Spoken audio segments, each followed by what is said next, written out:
Hello guys, welcome back to my channel. And today we are going to be understanding the Electoral College, mechanisms and impact on the US elections. So as you guys know, the 2024 elections are coming to an end and Donald Trump has won it over Kamala Harris by having a quite it was a quite bit of a bittersweet race in which both of the parties faced losses. As you know, 295 to right now, which is 226, I think so. That's not such a bad loss for Kamala Harris. And right now, the elections are still going on, so there's a way that Harris can still come on the top. But Trump has gained the victory, and he's back in presidency and will come to the presidency seat and be in action on January 20th, 2025. So that's the turn when his term starts for the presidential elections. And now let's explore the Electoral College. So first, let us just take a kind of a introduction. What is the Electoral College? So guys, the Electoral College is no more, it is just a unique system used to elect the president and vice president of the United States. So, like let's say right now, in the American political system, there are 538 electoral votes. You need a 270 for majority, and they just declare you the winner as soon as you gain 270%. And we are going to talk about it more later in the video.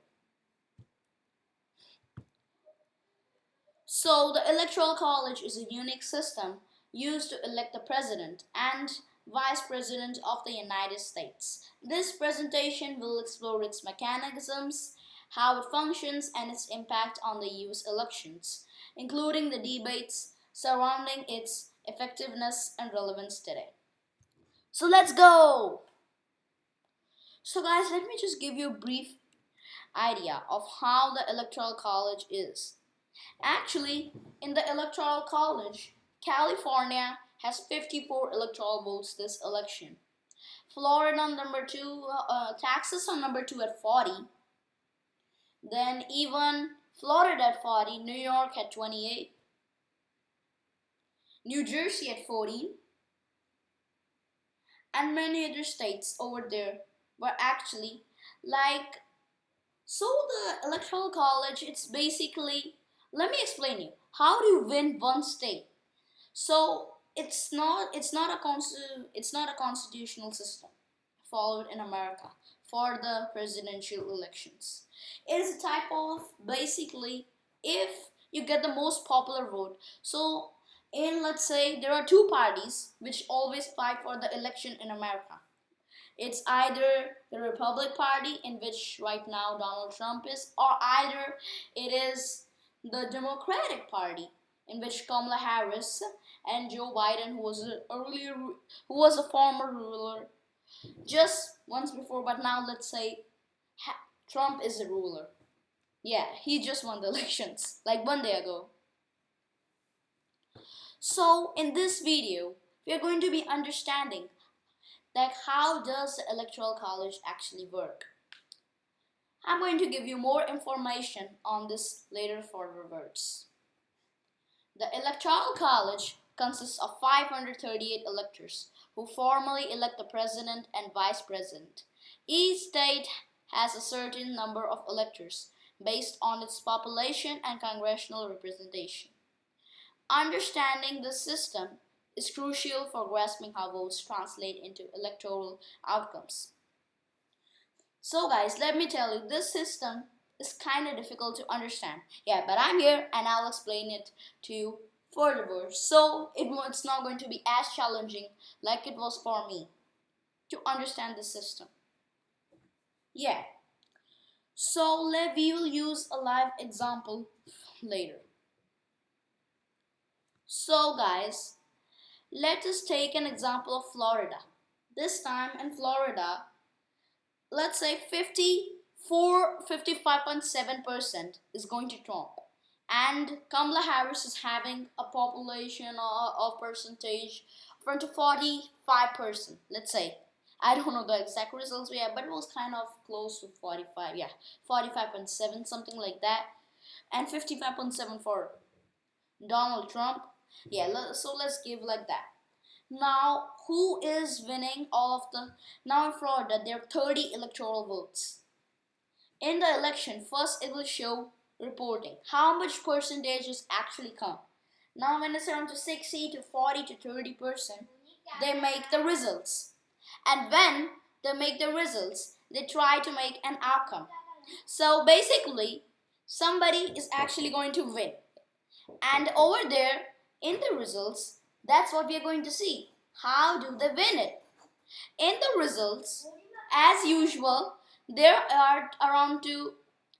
So over there, they're defending who's going to actually win it, and there are going to be two. There are going to be two sides who are actually over there, and so when they gain that, okay, yeah, we are winning. Republic Party is going to win the state.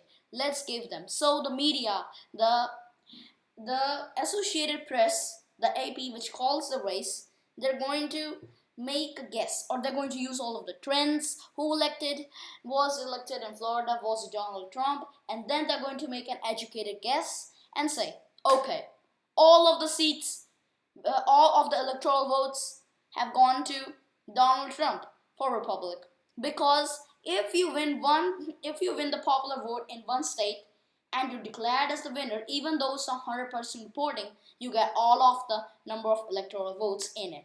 So that's how an understanding, or that's how easy it actually works. But over here, there's one problem which actually comes over here. There are two districts called District of Maine and Nebraska. Over there, at least one is going to be, like, they get divided. Not all of the seats is not going to anybody. So this time, four of the electoral votes were gone to Donald Trump, one was gone to Harris in the Nebraska district, and in Maine, all of the votes were gone to Kamala Harris. So Harris won Maine. So it's like that. It's just apart from the system. That's the only apart from the system in America. Also, in America, there is District of Columbia in which all of the houses, and they all take an educated guess and give it. So guys, this is how easy it actually works. Now, in the end, who gains 271st wins the elections. That's it. And only one political party can gain 270 seats. And that's it. If they gain it, they win. But now comes the twist in it. How does this, like, is there any other way? In 2020, there was a recount in many of the states. Donald Trump, he called a recount. When Donald Trump and Joe Biden, they were over there, he called a recount because he was not sure for many of the states. Yes, you can call a recount, but one political party can call it once in an election. Now they're going to take an educated guess. Okay, I don't think so. The results and the early voting were like this. I want to re-elect. I want basically the recounting over here in any of the particular state that they want. So it's their choice. And now comes a swing. Right now, as I told you, they make the AP, the Associated Press, they make an educated guess, so they are not sure. A swing can happen, and swing states are usually shaded in the map. Those are known as battleground states. Let's say when it was down to 25% voting, the Associated Press saw it was 60% for Trump, and Trump had good trends earlier in the state that they're talking about over there. But when it's 90% voting, Kamala Harris just steps out and she gains more of the states. She gains more of the percentage. Then it's a swing state.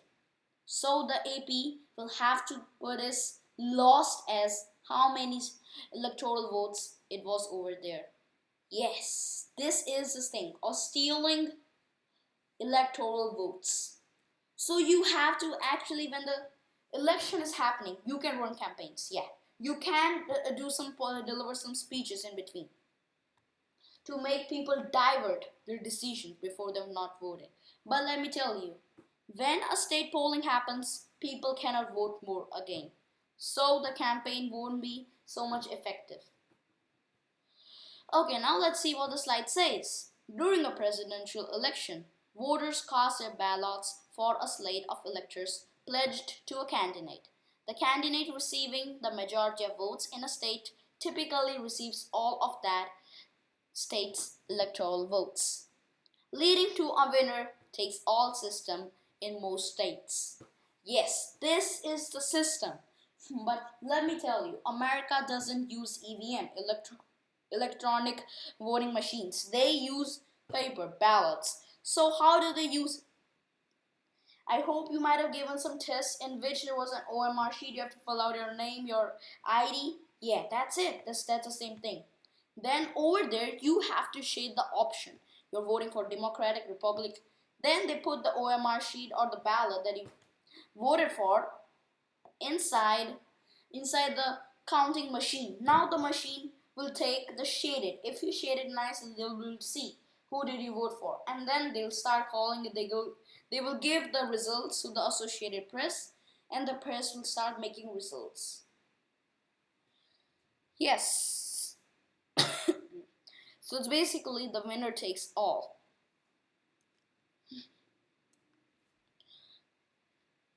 Impact on elections. The electoral college can lead to scenarios where a candidate wins the popular vote but loses the presidency. Yes, this has occurred many times. Let me say the 2016 elections when Hillary Clinton and it was Trump. Yeah, Trump didn't win the popular vote, but as I told you, the system, the electoral college, he gained more than 270 seats and he was decided as the winner. So this is not like, it's not like if ever the more the person who vote to in that particular country, and if their popular vote is more, they get the presidency. No, it's not like that. It's on the electoral college. It's on the votes, electoral college votes. Yes. So that is how the system works. Debates and criticisms. Critics argue that the Electoral College undermines the principle of one person, one vote. Supporters believe it protects the interests of smaller states and prevents regional candidates from dominating national elections. This ongoing debate shapes the future of US electoral processes. Now let me just tell you how the elections will happen. I'm sure you must have given exams in which there will be tests, like there will be a cave to protect your answers from a classmate who's sitting next to you. Like that happens in the voting. You're sitting side by side, you're using the caves and nobody can see. It's your wish who you're voting. And also, there is no bribing at all in the American elections. So I hope you understand how the Electoral College actually works. Conclusion. The future of the Electoral College. As the US evolves, the Electoral College remains a contentious topic. Understanding its mechanisms and implications is essential for informed citizenship. Whether reform is necessary will depend on public opinion and the political landscape in the years to come. Yes, now let's see how this is actually the first time Trump has ever won the popular vote. Yeah, this time he's having around 50%, but Harris didn't win the popular vote, nor she's winning the electoral college. But let me tell you, right now the AP is not sure for many of the states. It can be a flip. Yeah, but most of the chances are that Trump has actually become the president. Okay guys, thank you for your attention and staying here. I hope you like this video and you understand how the American system works. Thank you for all of your patience and watching this video. Thank you. Please like and subscribe and share my video. Bye.